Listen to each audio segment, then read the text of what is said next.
It's interesting, but giving students issues from a teacher's point of view is not to stimulate deep thought, it's to stimulate language development. But a student might think it's different, and they might think, oh, we should really be talking about this deeply, and so they cannot do it in the target language and they switch. And the perception that they cannot, there's no word in the language. Okay, for example, otsukare-sama. A student thought, well, there's no otsukare-sama in English. And that's the perception. Of course, that's wrong. There is.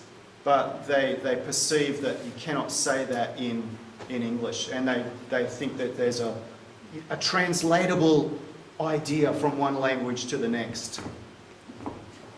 And I think finally, it was weird speaking English to a Japanese person. They're Japanese, I should speak to them in Japanese. So that's the list. Oh, and joking, yeah? Joking was a big one.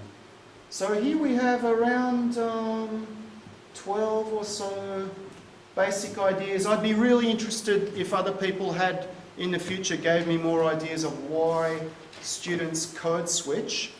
Okay, so we got this far. We've got a methodology.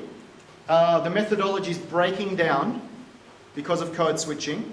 It breaks down because they're not negotiating in the language. They're not controlling the language process. And we know why it's breaking down. How do we fix it? How do we fix it? Okay. And of course, code switching, when it starts, boom, boom, boom, boom. Before you know it, all the group is speaking the L1. Okay, so if we need to look at task-based language teaching in more detail to look at how you can stop the problem of code switching, which undermines the teaching methodology.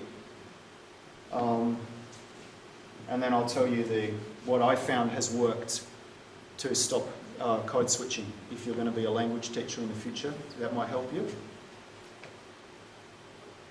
Okay, so how are we going for time? Yeah, okay, I'll try and finish up. So I won't really go into section 4 in much detail. You've got the take-home print there. Basically, I'll just say that task-based language teaching works properly when there is regular system of assessment. The poster projects have to be handed into the teacher. They have to be given a credit mark for that so that the student receives credit for all the work they do. The teacher has to monitor students during classroom and give feedback on the blackboard, specific grammar feedback. The students have to have a role in the assessment process, which is the awareness-raising activities. And what I found, if you look at the print, you have part 2 of the print on code switching.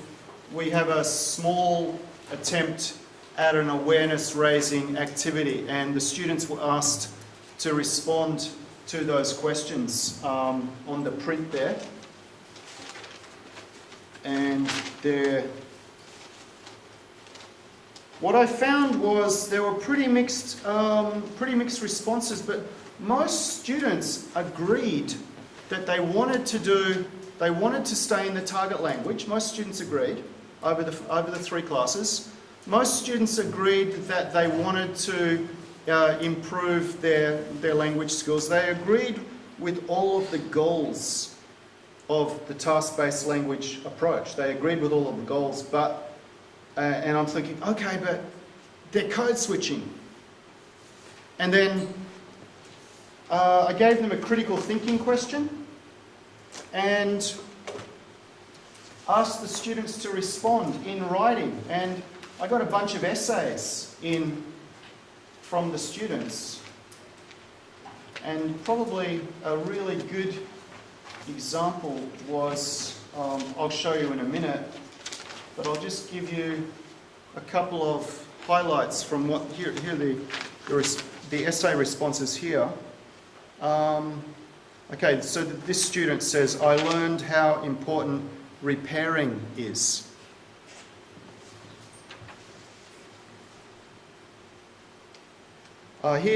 This one here, I had to analyse, but the student says, it is not tied with textbook learning.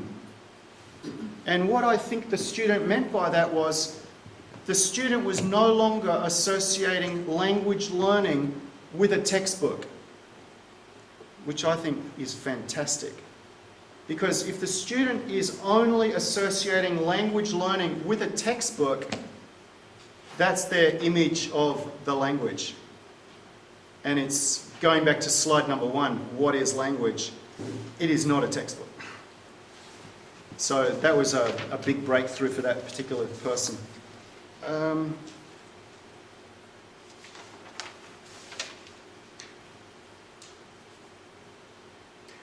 Here's the perception of this particular student, which I don't think is a particularly strong position, but so this is not a fantastic fix-all thing. Many people use Japanese easily, but I feel that a teacher needs to make good atmosphere to encourage students use English. Now, the way I analyse that is that this particular student believes it's the teacher's responsibility to push them to speak English, which I disagree with, because meaning has to come from the individual. Teachers should not be the one to tell them to speak English. That should come from them.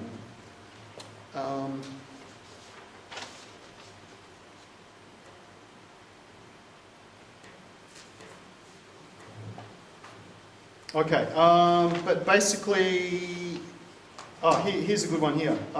This one's worth. It's a little long, but we have become great learners. We have been thinking about oral class ever since Tim, that's me, told us that we should try to speak only in English. Nowadays we work it out. However, in reading classes or writing classes, do we communicate well as a speech community?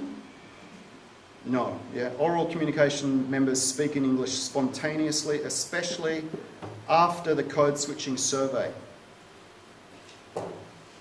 So that's kind of was a surprise to me, because basically what happened was doing the code switching survey stopped the students speaking Japanese. Which goes back to what I said earlier about the awareness raising activity. It was the awareness raising that actually fixed the problem. And I'll just go to this, I'll jump forward. Okay, so we spoke a lot of Japanese in the oral class until Tim announced this survey to us. My classmates liked to speak English, but when we felt difficulty in explaining something complicated, we used Japanese. However, we tried hard to explain it in English as possible as we could. So I thought that our English class was working well as a speech community to some level. Since Tim announced this survey, our class was changed. We spoke English more than before. We tried not to use Japanese and use our brains more. I thought that trying to explain complicated and difficult things in foreign country language, English, was a little annoyed. However, that kind of feeling made me study English. In brief, this survey made us think of English more than before. We could be a good speech community through this survey. So that's really the position that I arrived at from this. Okay, so just to sum up, because we're out of time. Learners are probably unaware that code switching is detrimental to their language development. They probably don't know it, right? And awareness-raising activities, as that handout that you've got in front of you, for me, that was what made the big difference in the classroom.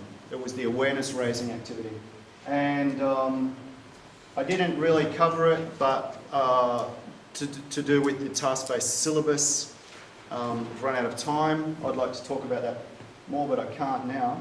But the syllabus, the design of the syllabus, especially language testing, regular testing is really key, giving students that feedback. Okay, thank you very much. And there are the discussion questions. All right, let's thank the speaker.